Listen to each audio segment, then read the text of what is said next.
So இந்த bike பார்த்தீங்கன்னா Honda SP125 brand new 2025 model. பார்த்துக்கோங்க, தெளிவாக இருக்கா? இதில் ஒரு சின்ன விஷயம் ராங்காக இருக்குது. அதாவது இந்த ஹேண்டில் பாரில் மேலே வர்ற அந்த நட்டை கவர் பண்ணுற புஷ் பார்த்தீங்கன்னா ஜஸ்ட் அது ஒரு புஷ், அவ்வளோதான். நம்ம கையால் எடுத்தோம் அப்படின்னா ஈஸியாக அது ரிமூவ் ஆயிடுது. அது ஒரு டைட் ஃபிட்டிங்ஸில் இல்லை. ஓகே, அது ரப்பர் மெட்டீரியல் தான், இருந்தாலும் அது ஒரு டைட் ஃபிட்டிங்கில் இல்லை. பார்த்தீங்கன்னா உங்களுக்கே தெரியும். ஸோ நான் சும்மா ஜஸ்ட் வச்சு ஒரு ப்ரெஸ் பண்ணால் உள்ளே போயிடுது, அவ்வளோதான். ஜஸ்ட் நீங்கள் ரிட்டன் புஷ் பண்ணால் அது வெளியில் வந்துடும்.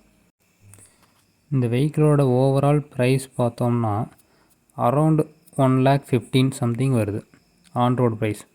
ஸோ அந்த பாரை ஹேண்டில் பாரை அந்த ஷாஃப்ட் ரொம்ப ரொம்ப முக்கியமான இடம். அந்த இடத்துல நீங்கள் இப்படி ஒரு ரப்பர் புஷ்ஷை கொடுத்தீங்கன்னா வாட்டர் ஈஸியாக உள்ளே போய் ரஸ்ட் ஆகி ஒரு 5 இயர்ஸ்லேயே அந்த பாரை நம்ம கம்ப்ளீட்டாக சேஞ்ச் பண்ணுற லெவலுக்கு கொண்டு வந்துடும். அதுக்கு பதிலாக அதை ஒரு கவர் பண்ண குரோம் நட்டால் ஈஸியாக அதை கவர் பண்ணியிருக்கலாம்.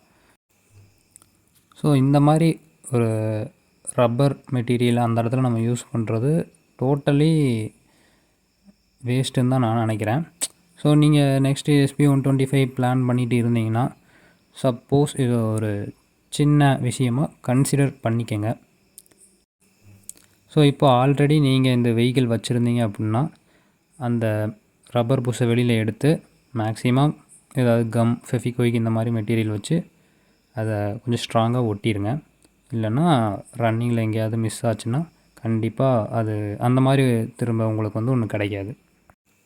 ஸோ மேற்கொண்டு இந்த வெஹிக்கிளோட complete review and riding reviews எல்லாம் அப்கமிங் வீடியோஸில் பார்க்கலாம்.